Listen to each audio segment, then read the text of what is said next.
السلام علیکم۔ تو آج ایک امپورٹنٹ ٹاپک میں بات کرنا چاہوں گی آپ لوگوں سے کہ ہم نے دیکھا ہے کہ قرآن شریف عرب میں کیونکہ نازل ہوا تھا، وہ اللہ کی وحی جو بھی آئی تھی وہ مکہ شریف میں ہمارے نبی جی پر آئی تھی صلی اللہ علیہ وسلم پر۔ تو جب وہ آیت سارے نازل ہوئے تھے وہ عربک میں نازل ہوئے، تو وہ ان کی وہاں کے لوگوں کی زبان کے حساب سے نازل ہوئے تھے۔ اور آج کل ہر لینگویج میں ٹرانسلیشن موجود ہیں، صحیح ٹرانسلیشنز ڈھونڈ کے ان کو پڑھنا، ان کو سمجھ کے پڑھنا شاید ہمارے لیے ضروری ہے۔ تو آپ بھی مجھے ضرور بتائیے گا کہ یہ ضروری ہے یا نہیں، آپ کو کیا لگتا ہے؟ بہت سے علماء کہتے ہیں کہ قرآن شریف کے ٹرانسلیشنز نہیں پڑھنے چاہیے، لیکن میرا دل کہتا ہے کہ کیونکہ اللہ نے وعدہ کیا ہے کہ قرآن شریف ہر بندے کے دل میں رہے گا، تو قرآن شریف کا معنی تو وہ ہے جو اس کا مطلب کو سمجھے، اس میں کیا لکھا ہے، کیوں لکھا ہے، کس وجہ سے لکھا ہے، کس کہانی کے بیسس پہ لکھا ہے، اس سے ہم کو کیا سبق ملتا ہے۔ تو یہی سب قرآن شریف میں لکھا ہے، لیکن یہ ہم تبھی سمجھیں گے نا جب اس کو ہم اپنے لینگویج میں سمجھیں۔ یہ مجھے تو ایسا لگتا ہے کہ میں نے ایک آج یوٹیوب میں ویڈیو دیکھا ریئلی مختوب کے اکاؤنٹ میں، تو بھائی نے وہاں پر کتنے خوبصورت سے اے آئی کے استعمال سے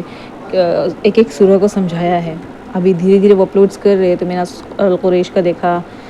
سورہ لہب کا دیکھا، وہ کتنا خوبصورتی سے وہ کیوں نازل ہوا، کس لیے نازل ہوا، ہم کو ان سے اس چیز سے، اس سورہ سے کیا سبق لینی چاہیے، یہ سب اتنے خوبصورتی سے اس میں بتایا ہے۔ اور مجھے بھی لگتا ہے کہ ہم لوگ آئے ہی ہے کہ ہم لوگ ہر ایک جنریشن آتا ہے کہ اپنے نیکسٹ جنریشن کو پریپیئر کر سکیں اسلام کے آخری دنوں کے لیے، کیونکہ ہم کو سب کو پتہ ہے کہ آخرت نزدیک ہے اور ڈے آف ججمنٹ بھی آنے والی ہے، اور اللہ ہم سب کو اس میں کامیاب کرے، کیونکہ ہم اس دنیا کے لیے تو نہیں آئے ہیں، اور ہم کو اپنے نیکسٹ جنریشن کو پریپیئر کرنا ہے، چاہے ہم جینزیز ہو، الفا بیٹا گاما میلینین جو بھی کہہ لیتے ہیں، مطلب یہ ماڈرن ٹرم یوز کرتے ہیں ہمارے اوپر میں کہ ہم یہ ہے وہ ہے، لیکن آخر کار ہم اللہ کی مخلوق ہے، بندے ہیں، اور ہم اسی مقصد سے آئے ہیں کہ اپنے نیکسٹ جنریشن کو دین کے لیے پریپیئر کر سکے، اچھے اخلاقات اس میں دے سکے،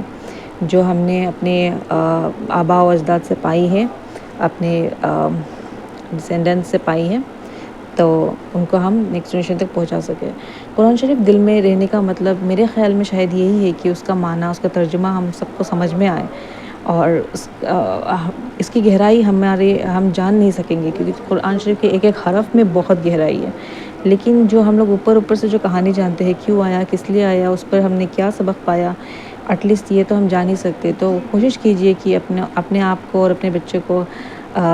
ترجمہ کے سہارے قرآن شریف کو سمجھنے کی اللہ توفیق عطا فرمائے ہم سب کو، اور یہ بہت ضروری ہے میرے خیال میں۔ میں خود بھی ابھی اسٹارٹنگ اسٹیج میں ہوں، مجھے ایک دو سورہ کی کہانی پتہ ہے، اور سچ میں جب نماز میں استعمال کرتی ہوں نا، میں یوز کرتی ہوں، جب وہ سورہ کو پڑھتی ہوں تو بہت زیادہ لذت آتی ہے نماز میں۔ مجھے لگتا ہے کہ یہ اسٹوری ہے، میں اللہ سے باتیں کر رہی ہوں، کیونکہ نماز مومن کے لیے معراج ہے، تو اللہ خود پاس میں ہوتے ہیں، جب ہم سجدے میں گرتے ہیں نا تو وہ پردہ اٹھ جاتا ہے کہتے ہیں۔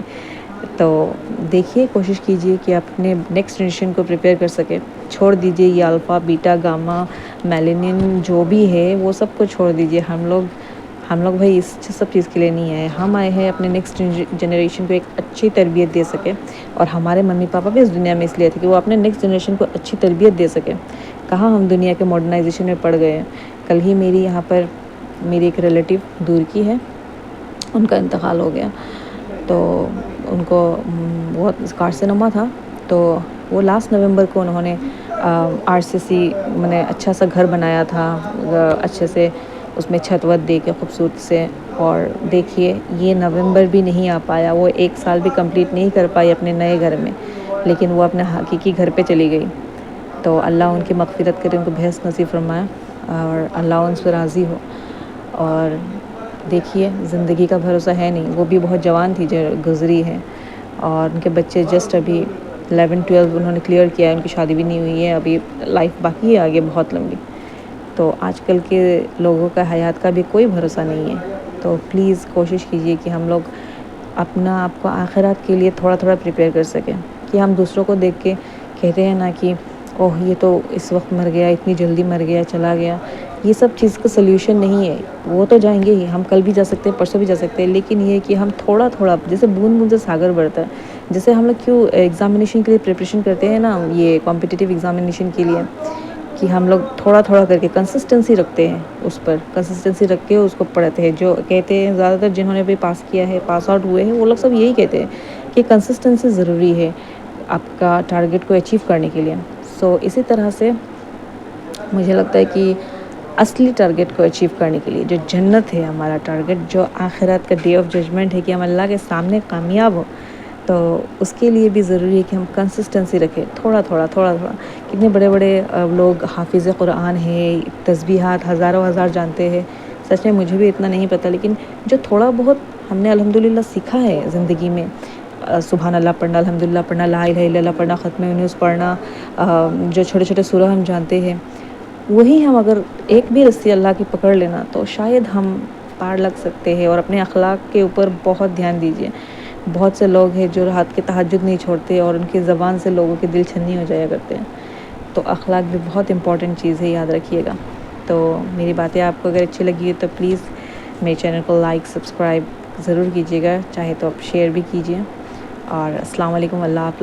آپ سب کو عافیت میں رکھے، خیریت میں رکھے اور سب خوش رہے. ہمارے پیارے نبی صلی اللہ علیہ وسلم کے تمام امت، جو بھی دنیا جہان کے لوگ ہیں، مومن ہیں، مسلمان ہیں، نان مسلم سے، اللہ سب کو خوش رکھے اور اللہ نیک راستہ سب کو دکھائے. آمین ثم آمین. السلام علیکم.